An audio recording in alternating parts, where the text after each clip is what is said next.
উপস্থিত আছেন প্রধান অতিথি হিসেবে বাংলাদেশে ভারতের হাই কমিশনার মান্যবর প্রণয় ভার্মা। এখানে উপস্থিত আছেন বরেণ্য শিল্পী এবং যার বক্তব্য অত্যন্ত উনি যুদ্ধের সময় ছোট থাকলেও চমৎকার বক্তব্য দিয়ে আমাদেরকে মোহিত করেছেন আমাদের মনিরুজ্জামান সাহেব। উপস্থিত আছেন আজকের সংচালক আমাদের এই সংগঠনের অত্যন্ত সুযোগ্য বীর মুক্তিযোদ্ধার সন্তান সুযোগ্য সাধারণ সম্পাদক সঞ্চালক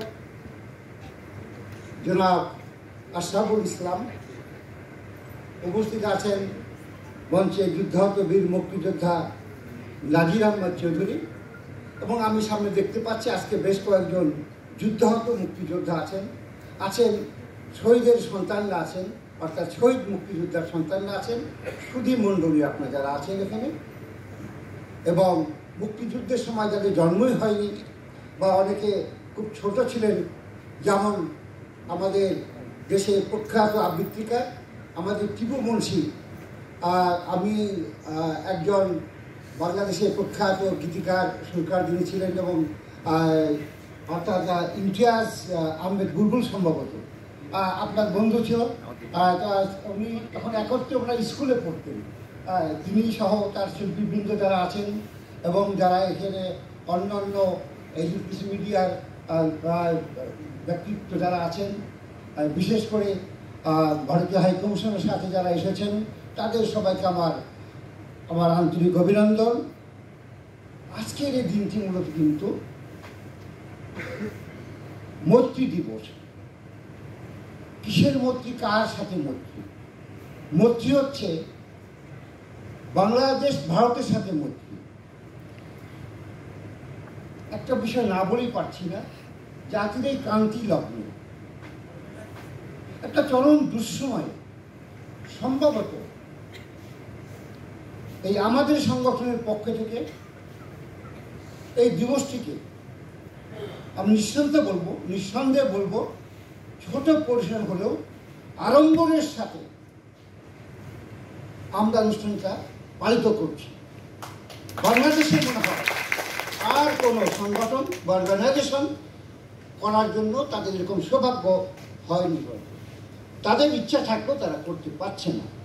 কিন্তু বিশেষ করে মান্যবর প্রণয় ভার্মা, তার সহযোগিতা, সাধারণ সম্পাদকের অক্লান্ত পরিশ্রম, আন্তরিক সদিচ্ছা এবং যারা আপনারা আছেন এই সাহসী মানুষগুলো, আপনাদের উপস্থিতি আমাদের এই আজকের এই মৈত্রী আলোচনা সভাকে সফল করেছে আমি মনে করি।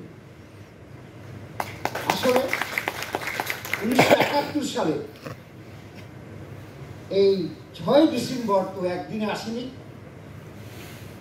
ভারত তো আমাদেরকে হঠাৎ করে একদিনে স্বীকৃতি দেয়নি, তার পেছনে ইতিহাস আছে একটা।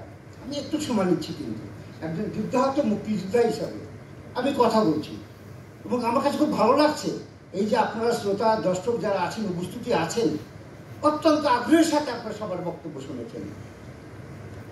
বাংলাদেশের স্বাধীনতা যুদ্ধ শুরু হয়েছিল বাংলাদেশে জাতির পিতা বঙ্গবন্ধু শেখ মুজিবুর রহমান যখন 26 মার্চ 1971 সালে স্বাধীনতা ঘোষণা করেন। তারপরে স্বাধীনতা যুদ্ধ শুরু হয়ে যায়। এর আগের ইতিহাস কম বেশি আপনারা পড়াশোনা করেছেন এবং আমরা জানি শেখ মুজিবুর রহমান, শেখ মুজিব থেকে বঙ্গবন্ধু হয়েছে, একদিনে হয়নি। এবং স্বাধীনতা যুদ্ধের যে ইতিহাস সেই 52 সাল থেকে শুরু করে নিয়ে সর্বোপরি সেই 70 নির্বাচনে তৎকালে নিরঙ্কুশ বিজয় শেখ মুজিবের দল, অর্থাৎ বঙ্গবন্ধু শেখ মুজিবের দল আওয়ামী লীগের 70 নির্বাচনে নিরঙ্কুশ বিজয় এবং 71 সালে এই যে স্বাধীনতা যুদ্ধ, এই যুদ্ধে কিন্তু আমাদের সামগ্রিকভাবে সহযোগিতা করেছিল আমাদের প্রতিবেশী ভারত। তাই আমি আজকের এখানে যে বক্তব্য দিচ্ছি তার শুরুতেই আমি বাংলাদেশের জাতির পিতা বঙ্গবন্ধু শেখ মুজিবুর রহমানের প্রতি শ্রদ্ধা নিবেদন করছি। সেই সঙ্গে সঙ্গে শ্রদ্ধা নিবেদন করছি আমি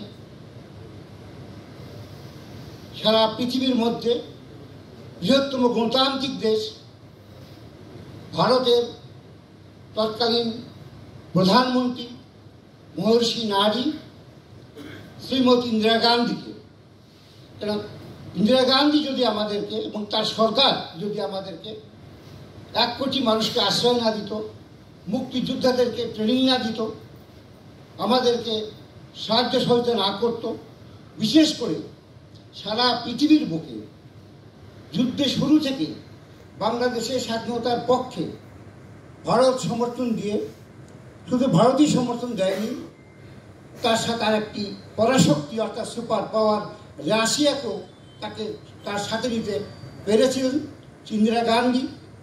ভারত সরকার নিয়ে সারা পৃথিবীতে বাংলাদেশের স্বাধীনতার জন্যে সেই মহর্ষি নারী ইন্দিরা গান্ধী কি অক্লান্ত পরিশ্রমরা করেছেন। আমরা জানি তৎকালে আর একটি সেই বৃহত্তম পরাশক্তি সেই তৎকালে সেই প্রেসিডেন্টের কাছ থেকে তিনি অনেক গালমন্দ শুনেছেন ব্যক্তিগতভাবে, কিন্তু কখনো বাংলাদেশের তিনি বন্ধুত্বকে, বাংলাদেশের মানুষকে তিনি ছাড়েননি। মুক্তিযোদ্ধাদের পক্ষ নিয়ে তিনি সারা পৃথিবীতে আমাদের পক্ষে কাজ করেছেন। একটা পর্যায়ে যে যুদ্ধের একটা পর্যায়ে যে মুক্তিযুদ্ধের আমরা যুদ্ধ করছি ভারতের সাহায্য সহযোগিতা নিয়ে, একটা পর্যায়ে যে আমি বলবো যে পাকিস্তান মুক্তিযোদ্ধাদের দিকে একদিকে মুক্তিযোদ্ধাদের আক্রমণ, অপরদিকে ভারতের সাহায্য সহযোগিতায় সারা দুনিয়াতে কূটনৈতিক মহল থেকেও অর্থাৎ দুনিয়ার দিকে বিচ্ছিন্ন হয়ে পড়েছিল পাকিস্তান। তার কারণে পাকিস্তান মরিয়া হয়ে যুদ্ধে হারবার জন্যে ভারতকে আক্রমণ করেছিল। অর্থাৎ বাংলাদেশ তো যুদ্ধই করছে পাকিস্তানের বিরুদ্ধে, মুক্তিযোদ্ধারা এখন মুক্তিযোদ্ধাদের আক্রমণে এবং এমন একটা অবস্থা নাস্তানবুদ পাকিস্তানি সেনাবাহিনী, এই বর্বর সেনাবাহিনী, তারা তখন বাধ্য হয়েছিল ভারত আক্রমণ করতে। ভারত আক্রমণ করার ফলে কি হয়েছে, সম্ভবত সেদিন ইন্দিরা গান্ধী কলকাতায় ছিলেন একটা জনসভাতে, তিনি ফিরে গেছিলেন দিল্লিতে, পার্লামেন্টের অধিবেশন দেখেছিলেন এবং তিনি যুদ্ধ ডিক্লেয়ার দিয়ে পরবর্তীতে যে 3 তারিখ থেকে অর্থাৎ 3 তারিখে যে যুদ্ধ শুরু হলো এবং সঙ্গে সঙ্গে মিত্র বাহিনী তৈরি হলো, অর্থাৎ ভারতের সশস্ত্র বাহিনী এবং বাংলাদেশের মুক্তি বাহিনী সম্মিলিতভাবে সেখানে মিত্র বাহিনী পরিণত হলো তারা এবং যুদ্ধ শুরু হলো। সেই যুদ্ধে আমরা জানি যে গতকাল 6 তারিখ ছিল, যশোর ক্যান্টনমেন্টের প্রথম পতন ঘটে। তার আগেও বাংলাদেশের বিভিন্ন জায়গায় দেখা গেছে ভারতীয় মিত্র বাহিনী এবং মুক্তি বাহিনী অর্থাৎ ভারতীয় বাহিনী ঢুকে পড়েছিল এবং পাকিস্তানিরা নাস্তানাবুদ হয়ে পড়েছিল। বিভিন্ন যুদ্ধে পাকিস্তানি যে পরাজয় লাভ করতেছিল পাকিস্তানি সেনাবাহিনী, একটা পর্যায়ে যে এমন একটা অবস্থার সৃষ্টি হলো যে 6 তারিখে ভারত বাংলাদেশকে স্বীকৃতি প্রদান করবে। এইটা একটা ঐতিহাসিক ঘটনা। এই ঘটনার ফলে যে আমাদের যে আজকে সাবজেক্টটা আছে তা হলো বাংলাদেশের অভ্যুদয়ে ভারতের সামরিক ও কূটনৈতিক ভূমিকা। কূটনীতিক অবস্থান তো তখন কি হয়েছিল কল্পনা করা যায় না, কারণ আমাদের সাথে আর একটি বৃহৎ পরাশক্তি রাশিয়া ছিল, সোভিয়েত রাশিয়া ছিল, তৎকালীন সোভিয়েত রাশিয়া এবং আমার তৎকালের এই যে আজকে পূর্ব ইউরোপের পোল্যান্ডও তখন আমাদের সাথে ছিল, মুক্তিযুদ্ধের পক্ষে ছিল। এটা কিন্তু একটা ঘটনা আছে যে আমেরিকা এবং আজকে যে চীন আমাদের মানে বৈশ্বিক রাজনীতির কারণে অর্থাৎ গ্লোবাল পলিটিক্সের কারণে আজকে আমাদের পক্ষে আছে, কিন্তু চীনও কিন্তু আমাদের স্বাধীনতার বিপক্ষে ছিল। চীন অর্থাৎ ইউএসএ অর্থাৎ আমেরিকা মিলে বৃহৎ শক্তি সবাই বিপক্ষে ছিল। কিন্তু ভারতের যে তৎপরতা, কূটনৈতিক তৎপরতা, রাশিয়ার যে কূটনৈতিক তৎপরতা, সারা বিশ্বে তখন পাকিস্তান বন্ধুহীন হয়ে পড়েছিল এবং বিশাল বিদায় আসলো 6 তারিখে 6 ডিসেম্বরে বাংলাদেশের স্বীকৃতির মধ্য দিয়ে। লাভটা কি হলো, মুক্তিযোদ্ধারা আমরা আনন্দে উচ্ছ্বসিত হলাম, আমরা আরো সাহসী হলাম, আমরা উদ্দীপ্ত হলাম এবং বাংলার জনগণ তৎকালে বাঙালিরা তখন বিভিন্ন জায়গাতে মিছিল করেছে, মিষ্টি বিতরণ করেছে এবং উল্লাস করেছে।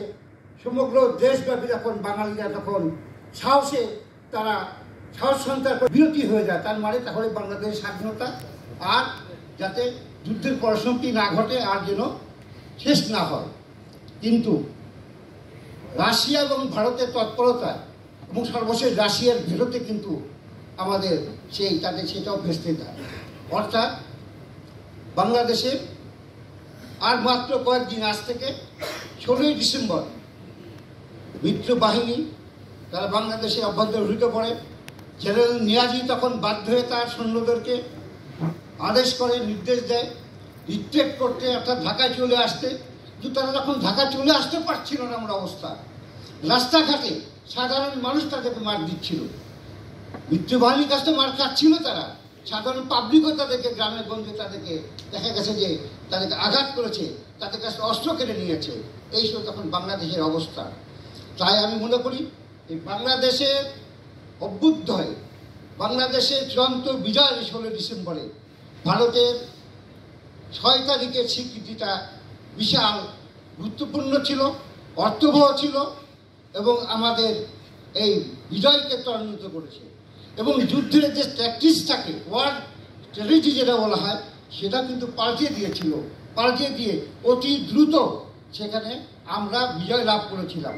আমরা জানি 11 তারিখে টাঙ্গাইল মুক্ত হয়। টাঙ্গাইল মুক্ত হলে যতটুকু আমার জানা আছে যে মূলত আশুগঞ্জ দিয়ে ভারতীয়দের অর্থাৎ মিত্রবাদী ঢোকার কথা ঢাকাতে, কিন্তু তা না ঢুকে যেহেতু টাঙ্গাইল মুক্ত হয়েছিল তৎকালে, কার্যে বাহিনী মুক্ত করেছিল। মুক্তর পরে তখন ভারতীয় মিত্রবাহিনীর সাথে অর্থাৎ মিত্রবাহিনীর সাথে যোগাযোগ করে তখন মিত্রবাহিনী আপনারা যেটা আজকে দেখতে পান, হয়তো আজকে এটা দেখায়নি, সেটা হলো প্যারাট্রুপার্স অর্থাৎ 36 সেনা নামিয়ে দেয় ঢাকা টাঙ্গাইল রোডে এবং মির্জাপুরে আর কি বলে জামালপুর রোডে। সেখানে 36 বাহিনী হাজার হাজার ভারতীয় বায়ুসেনা সেখানে নেমে পড়ে। সেখানে তারা অস্ত্র সমেত নেমে পড়ে। আপনারা তো অনেকে দেখেছেন, সেখানে শত শত প্লেন এসেছিল, সেখানে এসে নামিয়ে দেয়, সেই 36 সেনা নামিয়ে দেয় এবং তারা সেখানে পরবর্তীতে টাঙ্গাইলে আসে।